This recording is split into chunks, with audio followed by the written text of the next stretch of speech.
നികുതി വെട്ടിച്ച് ഭൂട്ടാനിൽ നിന്നും വന്ന ആഡംബര കാറുകൾ, ദുൽഖർ, പൃഥ്വിരാജ് എന്നിങ്ങനെ പ്രമുഖ സിനിമാ താരങ്ങളുടെ വീട്ടിൽ വരെ കസ്റ്റംസ് റെയ്ഡ്. എന്താണ് ഈ ഓപ്പറേഷൻ നുംകോർ? ഭൂട്ടാനിൽ നിന്നും ഇന്ത്യയിലേക്ക് നടന്ന ആഡംബര കാറുകളുടെ കള്ളക്കടത്ത്. എങ്ങനെയാണ് ഈ തട്ടിപ്പ് നടന്നതെന്നല്ലേ? ഭൂട്ടാൻ സൈന്യം ലേലത്തിൽ വിറ്റ വാഹനങ്ങൾ ഇടനിലക്കാർ കുറഞ്ഞ വിലയ്ക്ക് വാങ്ങി ഇന്ത്യയിലേക്ക് കടത്തി.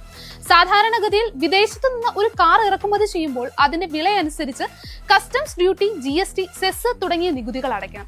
ഇത് ഏകദേശം 100% മുതൽ 204% വരെ വരാം. എന്നാൽ ഈ തട്ടിപ്പുകാർ ചെയ്തത് എന്താണെന്നോ? വെറും 3000 രൂപ റോഡ് ടാക്സ് മാത്രം അടച്ച് റോഡ് ട്രാൻസ്പോർട്ട് നിയമത്തിലെ പഴുതുകൾ ഉപയോഗിച്ച് ഈ വാഹനങ്ങൾ ഹിമാചൽ പ്രദേശിൽ രജിസ്റ്റർ ചെയ്തു. ശേഷം വൻ വിലയ്ക്ക് ഇന്ത്യയിൽ മറിച്ചു വിറ്റു.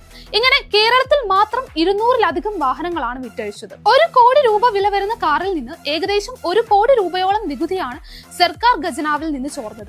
ഈ വാഹനങ്ങൾ വാങ്ങിയ പ്രമുഖ വ്യവസായികളുടെയും സിനിമാ താരങ്ങളുടെയും വീടുകളിൽ കസ്റ്റംസ് ഓപ്പറേഷൻ നുംകോർ എന്ന പേരിൽ റെയ്ഡ് നടത്തി.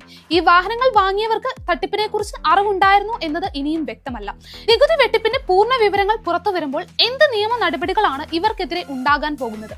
നിങ്ങളുടെ അഭിപ്രായങ്ങൾ കമന്റ് ചെയ്യൂ.